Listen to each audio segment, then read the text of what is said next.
আমরা আজকের এই প্রেস ব্রিফিং এর মাধ্যমে আমরা 6টা দফা দিচ্ছি। আমরা পর্যায়ক্রমে একটা একটা দফা আপনাদেরকে পড়ে শোনাচ্ছি। আমাদের 6টি দফার মধ্যে প্রথম দফা হচ্ছে গণঅভ্যুত্থানে আহত জুলাই যোদ্ধা এবং জুলাই শহীদ পরিবারগুলোর পূর্ণাঙ্গ পুনর্বাসনের রুটম্যাপ সরকারকে আগামী 3 কর্মদিবসের মধ্যে প্রকাশ করতে হবে।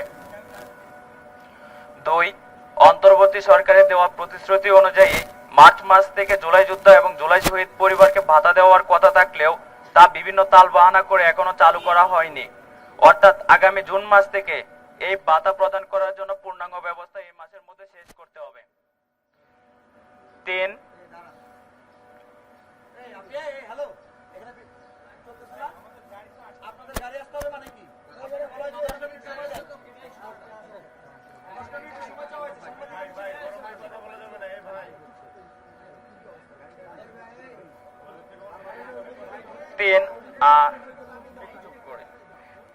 যে সকল আহতদেরকে উন্নত চিকিৎসার জন্য চিকিৎসকরা বিদেশ পাঠানোর জন্য ইতিমধ্যে রেফার করেছে তাদেরকে কোনো রকম হয়রানি না করে দ্রুত সময়ের মধ্যে বিদেশ পাঠানোর ব্যবস্থা করতে হবে এবং আহত জুলাই যোদ্ধাদেরকে যে স্বাস্থ্য কার্ড প্রদান করা হয়েছে সেটির সুবিধাগুলো বাস্তবায়নে আগামী 3 কর্মদিবসের মধ্যে সরকারকে সকল কার্যক্রম সম্পন্ন করতে হবে।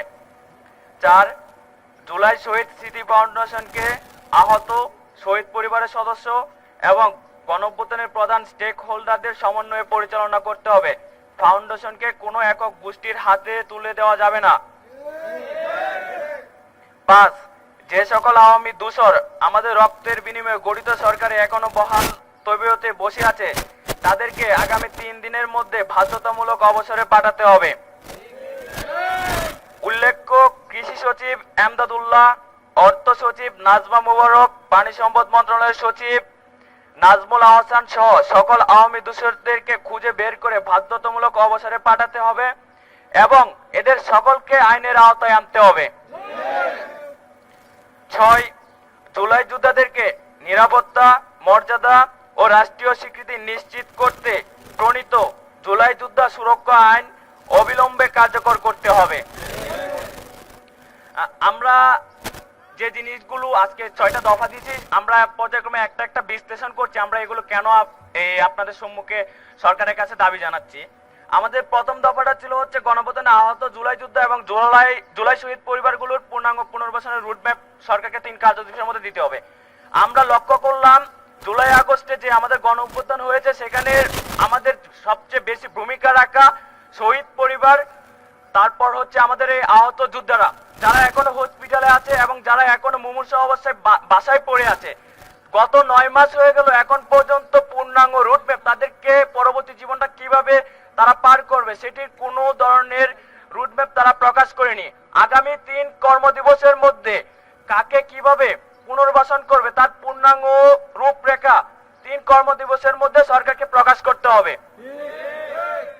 আর অন্তর্বর্তী সরকার আমাদেরকে একটা প্রতিশ্রুতি দিয়েছিল, প্রধান উপদেষ্টা কার্যালয়ে আমাদেরকে সকলকে নিয়ে একটা মিটিং করেছিল, সেখানে তিনি আমাদের এককালীন ভাতা যেটা এককালীন ক্ষতিপূরণ যেটা ছিল সেটা উদ্বোধনও করেন।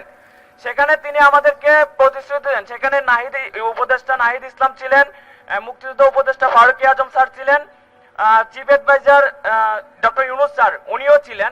সেখান থেকে আমাদেরকে প্রতিশ্রুতি দেওয়া হয় আগামী মার্চ মাস থেকে আমাদের শহীদ পরিবার এবং আহতদেরকে ভাতাটা প্রদান করা হবে। কিন্তু আমরা দেখলাম সরকারের তালবাহানার কারণে আজকে আপনার মে মাস চলতেছে, মানে মার্চে দেওয়ার কথা ছিল, 3 মাস চলে গেছে, এখন পর্যন্ত সেটা শুরু করেনি। আগামী জুন মাস অর্থাৎ ঈদের আগে আমরা সকলে চাই ঈদের আগে এই ভাতাটা প্রদান করতে হবে। আমরা আরেকটা জিনিস জানতে পেরেছি, আমাদের অনেক আহত ভাইকে বিদেশে পাঠানোর জন্য ডাক্তাররা ইতিমধ্যে রেফার করেছে, তাদেরকে স্বাস্থ্য মন্ত্রণালয়ে তাদের কাগজপত্র ডকুমেন্টস পাঠানো হয়েছে, কিন্তু স্বাস্থ্য মন্ত্রণালয় তেমন ভাবে এই জিনিসগুলো দেখছে না। তাদের এই আমলাতান্ত্রিক যে জটিলতা ছিল সেই জটিলতায় এখন পর্যন্ত আমাদেরকে দেখিয়ে যাচ্ছে। অনেকের ইতিমধ্যে 12-13 জনকে বিদেশে পাঠানোর জন্য ভিসা হয়ে গেছে, কিন্তু তাদেরকে এখন পর্যন্ত টিকিট দেওয়া হচ্ছে না। আমরা আমাদের এই প্রেস বিজ্ঞপ্তির মাধ্যমে তাদের কাছে অনুরোধ করছি, আপনারা যাদেরকে ইতিমধ্যে পাঠানোর ব্যবস্থা করেছেন তাদেরকে দ্রুত সময়ের মধ্যে বিদেশ পাঠাবেন, আর যাদের ডকুমেন্টস গুলো আপনাদের এখানে দেওয়া হয়েছে তাদেরকে খুব দ্রুত সময়ের মধ্যে বাইরে পাঠানোর ব্যবস্থা করবেন। আমাদের 4 নাম্বার যেটা ছিল, জুলাই শহীদ স্মৃতি ফাউন্ডেশনকে আমরা ইতিমধ্যে দেখতে পেয়েছি যে কয়েকজন মিলে আমাদের এই ফাউন্ডেশনকে এই প্রশ্নবিদ্ধ করতে চেষ্টা করছে। আমরা আমাদের জায়গা থেকে একটা ক্লিয়ার মেসেজ দিতে চাই, সেটা হচ্ছে জুলাই ফাউন্ডেশন কারো একক গোষ্ঠী বা কারো ব্যক্তি কেন্দ্রিক না। এটা সকল আহত জুলাই যোদ্ধা, আহত শহীদ পরিবারের সদস্যবৃন্দ এবং এই গণঅভ্যুত্থানে অন্যতম স্টেক হোল্ডার যারা ছিল তাদের সমন্বয়ে চলবে। কেউ মন গড়া যদি এসে বলে যে আমাকে এটা দিতে হবে, আমাকে এটা দিতে হবে, আমি এটা করব ওটা করব, তাদের বিরুদ্ধে আমরা সকলে মিলে একসাথে রুখে দাঁড়াবো।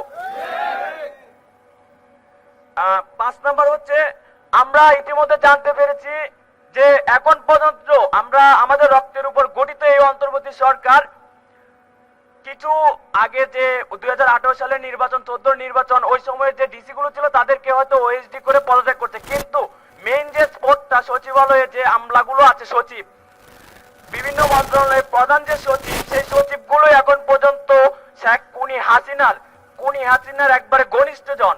আমরা ইতিমধ্যে জানতে পেরেছি যে কৃষি মন্ত্রণালয়ের সচিব এমদাদুল্লাহ মিয়ান, উনি মুজিব শতবার্ষিক উদযাপন কমিটির বাস্তবায়ন কমিটির তিনি ছিলেন হচ্ছে সদস্য সচিব। 400 কোটি টাকা সে সেখান থেকে এই মুজিব শতবার্ষিকী উপলক্ষে সে 400 কোটি টাকা সরকারের কাছ থেকে লুটপাট করেছে।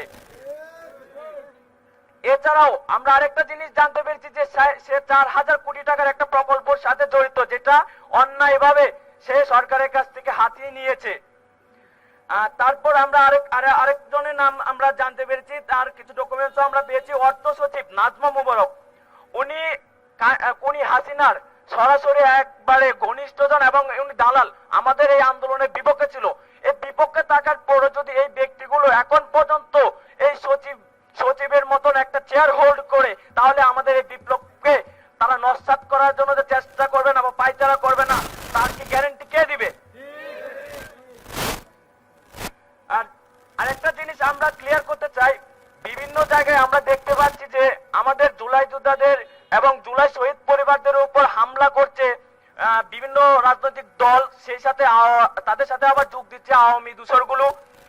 আমরা ইতিমধ্যে জানতে পেরেছি যে গতকালকে আমাদের চট্টগ্রামে আমাদের এক ভাইয়ের উপর, আমাদের আহত ভাই মাহবুব ভাই, ওনার উপর একটা গোষ্ঠী হামলা চালিয়েছে। আরেকটা জিনিস, আমরা কিছুদিন আগে একটা ঘটনা ঘটছে ময়মনসিংহ জেলার তারাকান্দা উপজেলার, আমাদের এক আন্দোলনে আহত চোখ হারানো ভাই, সে আন্দোলনে অংশগ্রহণ করার কারণে তার বাড়িতে হামলা করে ভাঙচুর করা হয়েছে, শেষ পর্যন্ত অগ্নিসংযোগ পর্যন্ত করা হয়েছে। এই যে হেনস্থার শিকার হচ্ছে শহীদ পরিবার এবং আহতগুলো বিভিন্ন তাদের বিরুদ্ধে মামলা করার জন্য, আবার কাউকে মামলা বাণিজ্য করতে না দেওয়ার কারণে এই যে হয়রানি হেনস্থার শিকার হচ্ছে, সেগুলো থেকে যদি আপনারা এই আমাদের রক্তের উপর গঠিত সরকার যদি আমাদেরকে সুরক্ষা না দিতে পারে, তাহলে আমি মনে করি এই সরকারের সবচেয়ে বড় ব্যর্থতা হচ্ছে এইটা।